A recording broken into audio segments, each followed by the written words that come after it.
क्या जवाहरलाल नेहरू ने कम्युनिस्टों को टेररिस्ट कहा था? या क्या वो खुद कम्युनिस्ट थे? क्या वो मार्क्स में बिलीव करते थे? आखिर ऐसा क्या है कि जवाहरलाल नेहरू, कम्युनिज्म, सोशलिज्म आपस में इतने क्लोजली जुड़े हुए हैं? आइए जानते हैं इस वीडियो में आखिरकार जवाहरलाल नेहरू के क्या विचार थे कम्युनिज्म के प्रति। हम सबको पता है कि कम्युनिज्म या सोशलिज्म दोनों एक ऐसी विचारधारा है जिनमें थोड़ा अंतर होता है। भारत जब अपनी आज़ादी की लड़ाई लड़ रहा था उस वक्त भी जवाहरलाल नेहरू हों, सुभाष चंद्र बोस हों या महात्मा गांधी हो, समाजवाद यानी सोशलिज्म के प्रति सबका झुकाव था। असल में कम्युनिज्म एक ऐसी विचारधारा है जिसमें कि एक कम्यून की बात की जाती है, यानी सब कुछ एक स्टेट के कंट्रोल में रहेगा और सब अपनी क्षमता के अनुरूप उसमें अपनी भागीदारी देंगे। उसके बाद स्टेट सबको उसकी ज़रूरत के अनुरूप उन्हें चीज़ें प्रोवाइड करेगा। आप सोच सकते हैं कि एक ऐसी सिचुएशन है जहां आपके घर में आप काम करते हैं जितना कर सके और आपके पेरेंट्स के पास पैसा है जो आपको जितनी आपकी ज़रूरत है उस हिसाब से पैसा दें ताकि कोई भी बहुत अमीर या बहुत गरीब ना हो और सबकी ज़रूरतें पूरी हों। तो जब भारत आज़ादी की लड़ाई लड़ रहा था उस वक्त सोवियत्स ने बहुत तेज़ी के साथ डेवलप किया था और दूसरी ओर माओ के नेतृत्व में चाइनीज़ के अंदर माओइज्म फैला, माओइस्ट मूवमेंट तेज हुई। चाइनीज़ कम्युनिस्ट पार्टी ने चाइना को आज़ादी दिलाई और कहा यह जाता है कि जवाहरलाल नेहरू चाइना में जो कम्युनिज्म था और सोवियत में जो कम्युनिज्म था दोनों से काफ़ी इंस्पायर्ड थे। इवन सुभाष चंद्र बोस भी इसके बारे में काफ़ी पॉजिटिव ख्याल रखते थे। लेकिन ऐसा क्या हुआ कि जवाहरलाल नेहरू ने आज़ादी के बाद कम्युनिस्ट पार्टी को ही बैन कर दिया? आखिरकार क्या अंतर है इसमें?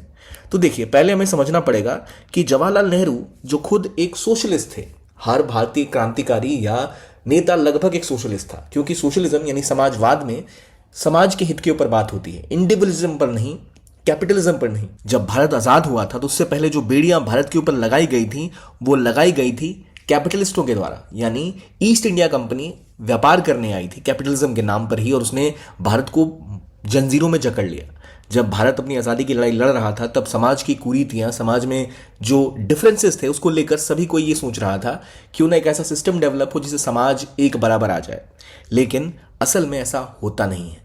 और जब भारत आज़ादी की ओर बढ़ा तब कम्युनिस्ट पार्टी ने भारत की आज़ादी का साथ देने के बजाय ये बोला कि हम मानते हैं कि आज़ादी झूठी है और हम भारत की इस आज़ादी का सपोर्ट नहीं करते। उनका मानना था कि जो गवर्नमेंट भारत में आई है ये एक कैपिटलिस्टों की स्टूज है, यानी उनकी एक एजेंट है। जबकि आज़ादी से ठीक पहले नेहरू खुद एक बहुत बड़े कम्युनिस्ट या लेफ्टिस्ट नेता की तरह जाने जाते थे क्योंकि उनके विचार काफ़ी हद तक इंस्पायर्ड थे लेनिन, स्टालिन, सोवियत्स के डेवलपमेंट से। उन्होंने देखा था कि सोवियत्स ने कुछ सालों के अंदर ही अपने देश का काया पलट कर दिया था और उससे वो इंस्पायर्ड थे। इतना ही नहीं, भारत के कई क्रांतिकारी सोशलिज्म और कम्युनिज्म की जो अच्छी भावनाएं हुआ करती थी, जहां सबके लिए उनके हक के बराबर सबकी प्रगति की बात की जाती है, उससे इंस्पायर्ड हुआ करते थे। लेकिन कम्युनिस्टों ने जब भारत आज़ादी की ओर बढ़ा तब भारत की विचारधारा के साथ जाने के बजाय चाइनीज़ या फिर सोवियत्स की विचारधारा के साथ ज़्यादा क्लोजनेस दिखाई और 4 बड़े ब्लंडर्स किए। क्विट इंडिया मूवमेंट का विरोध किया। जब भारत की आज़ादी के लिए भारत छोड़ो आंदोलन हो रहा था तब कम्युनिस्ट पार्टी ने इसका विरोध किया था। यहां तक आज़ादी के बाद ये आज़ादी झूठी है ये बोला, चाइना को सपोर्ट किया। 62 में ये नारे लगे कि माओ इज आर चेयरमैन, चाइना का चेयरमैन हमारा चेयरमैन। और यहां तक कि अमेरिका के विरोध में भारत की सरकार गिराने तक की बातें की। इसके बारे में कई सारी न्यूज़ और कई सारे आर्टिकल्स आपको देखने को मिलेंगे। पर कहा यह जाता है कि जवाहरलाल नेहरू जो शुरू में बहुत क्लोज थे कम्युनिस्ट पार्टीज के, बहुत क्लोज थे लेफ्टिस्ट मूवमेंट के, उनका भी मोहभंग हो चुका था। एक वक्त पे जब वो भारत को सोशलिज्म की ओर ले जाना चाहते थे, जो भारत में आज़ादी के बाद इकोनॉमिक मॉडल प्लान हुआ जहां स्टेट सब कुछ डिसाइड करता था, बड़ी इंडस्ट्रीज को सरकार के अंदर रखा गया। आप कोई दुकान खोलें, कोई बिजनेस स्टार्ट करें, उसके लिए आपको कई सारे लाइसेंस लेने पड़ते थे। तुलनात्मक रूप से भारत भी एक छोटी मोटी कम्युनिस्ट या सोशलिस्ट कंट्री बनता जा रहा था। लेकिन आखिर क्यों अचानक से नेहरू ने विचार बदला? देखिए, भारत जब आज़ाद हुआ तब कम्युनिस्ट पार्टी ऑफ इंडिया की आज़ादी के खिलाफ थी।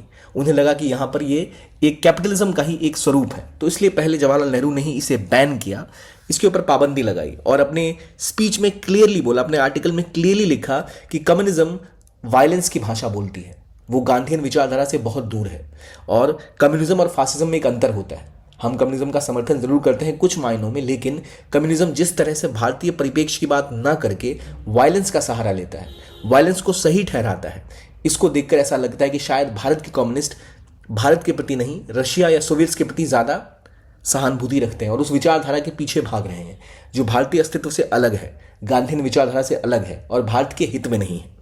इसी कारणवश जहां एक तरफ जवाहरलाल नेहरू सोवियत से इंस्पायर्ड थे, सोवियत ने जिस तरह प्रगति की, सोवियत रूस ने जैसे अपने आप को डेवलप किया, कुछ वैसा ही मॉडल भारत में चाहते थे कि भारत अगले 20-25 साल में ही कैपिटल गुड्स और बड़े फैक्ट्रीज, बड़ी डैम्स बनाकर अपने आप को तेजी से डेवलप करे, लोगों को गरीबी से बाहर निकाले और समाज में समरसता, एकता और प्रॉस्पेरिटी लाए। लेकिन असल में ऐसा होता दिख नहीं रहा था।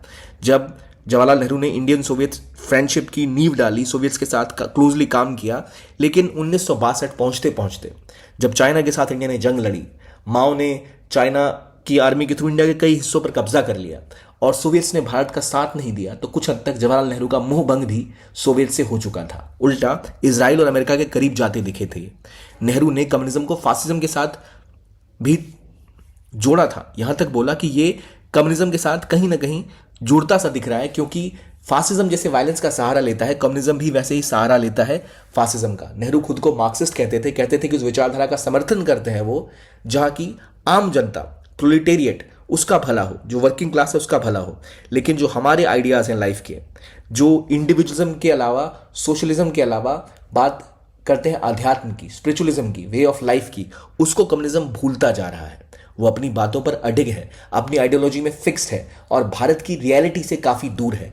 तो कम्युनिज्म की वो आइडियोलॉजी जिसको वो एक समय में काफी क्लोजली अपने करीब रखते थे, आने वाले समय में नेहरू से और दूर होती चली गई। जवाहरलाल नेहरू का विरोध करना, चाहे केरला की कम्युनिस्ट गवर्नमेंट को स्थगित करना, उसको रिजेक्ट करना, हालांकि जवाहरलाल नेहरू को माना जाता है कि freedom of speech, freedom of expression के की प्रोपोनेंट रहे भारत के, शुरुआती स्तर पे भारत के एक सफल प्रधानमंत्री रहे, लेकिन अगर आप देखते हैं तो उनकी विचारधारा कम्युनिस्टों के प्रति समय के साथ बदलती रही और वो ये मानते थे कि हालांकि वो कम्युनिज्म को बहुत बेहतर तरीके से देखते थे, लेकिन कम्युनिस्टों ने जिस तरह के आइडियाज़ किए हैं वो एंटी इंडिया या एंटी पीपल भी हैं।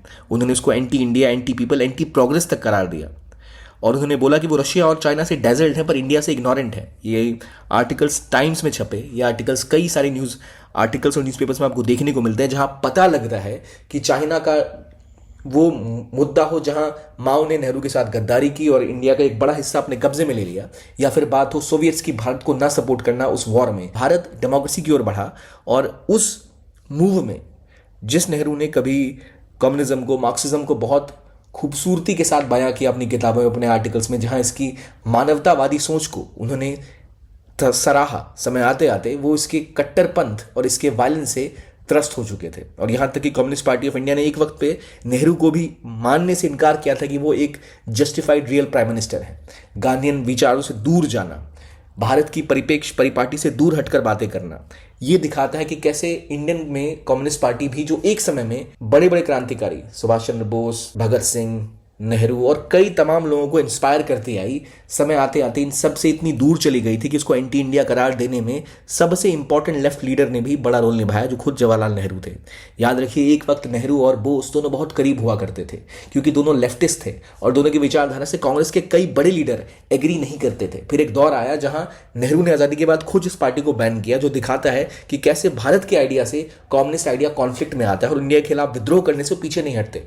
इसीलिए आज़ादी के बाद भी, नेहरू के मरने के बाद भी लगातार जो नक्सलिज्म था वो फैला, जो माओइज्म था भारत में, उसने एक वायलेंट फॉर्म लिया और भारत को सालों तक स्ट्रगल करना पड़ा इस वायलेंट आइडियोलॉजी को हराने में, जिसको चाइना ने डायरेक्टली सपोर्ट किया। सोवियट्स के करीब भारत आया, सोवियट्स ने फिर उसके बाद भारत के इंटरनल मामले में उतना हस्तक्षेप नहीं किया, पर चाइना ने कंसिस्टेंटली सपोर्ट किया था इन मूवमेंट्स को जो भारत के खिलाफ जाती रही और भारत के साथ एक बड़ा बेट्रेयल किया। टेलीग्राफ के इस आर्टिकल में रामचंद्र गुहा काफी खूबसूरती के साथ लिखते हैं कि कैसे कम्युनिज्म ने इंडिया के साथ एक बेट्रेयल किया, जो इंडिया चाहता था कि कम्युनिज्म, जिसको पॉजिटिवली देखता था भारत के लीडर्स ने इसको पॉजिटिवली देखा, लेकिन उसके बाद भी कम्युनिस्टों ने भारत के साथ बिट्रायल ही किया और उस आइडियोलॉजी ने भारत को वहां नहीं ले जाने में कंट्रीब्यूट किया जहां उन्हें कंट्रीब्यूट करना चाहिए था। और इसीलिए चाहे नेहरू हो, चाहे बड़े बड़े लीडर्स जो एक समय में कम्युनिज्म और सोशलिज्म के करीब थे, वो उससे दूर हटते चले गए। हमें याद रखना चाहिए, सोशलिज्म में कॉन्सेप्ट ऐसा होता है जहां अलग अलग तरीके की आप पॉलिटिकल व्यूज को फॉलो करते हो। एवोल्यूशनरी सोशलिज्म में बात यह भी होती है कि आप डेमोक्रेसी के थ्रू भी सोशलिज्म ला सकते हो, समाज हित की बात करते हो, लेकिन कम्युनिज्म में आप रिवोल्यूशन, रिवोल्ट की बात करते हो, इवोल्यूशन की बात नहीं करते। एक बार में ही तख्ता पलट करके प्रोलेटेरिएट गवर्नमेंट लाने की बात करते हो, जो बहुत ज़्यादा हिंसक होता है, जहां बहुत से लोगों का खून बहता है। इसी का विरोध भारत के अलग अलग लीडर्स ने किया। इसीलिए जवाहरलाल नेहरू ने खुद अपने विचार समय के साथ बदल लिए, और जो खुद एक समय लेफ्टिस्ट नेता के रूप से, एक कम्युनिस्ट नेता के रूप से जाने जाते थे, वो खुद एंटी कम्युनिस्ट हो गए और कम्युनिज्म को वायलेंट आइडियोलॉजी भी उन्होंने करार दिया। आपको क्या लगता है, क्या नेहरू एक कम्युनिस्ट थे? कम्युनिज्म एक वायलेंट आइडियोलॉजी है, या उसने बहुत कुछ अचीव भी किया है? बताइए कमेंट सेक्शन में। इस वीडियो के लिए इतना ही। देखने के लिए धन्यवाद। Keep on watching only IAS.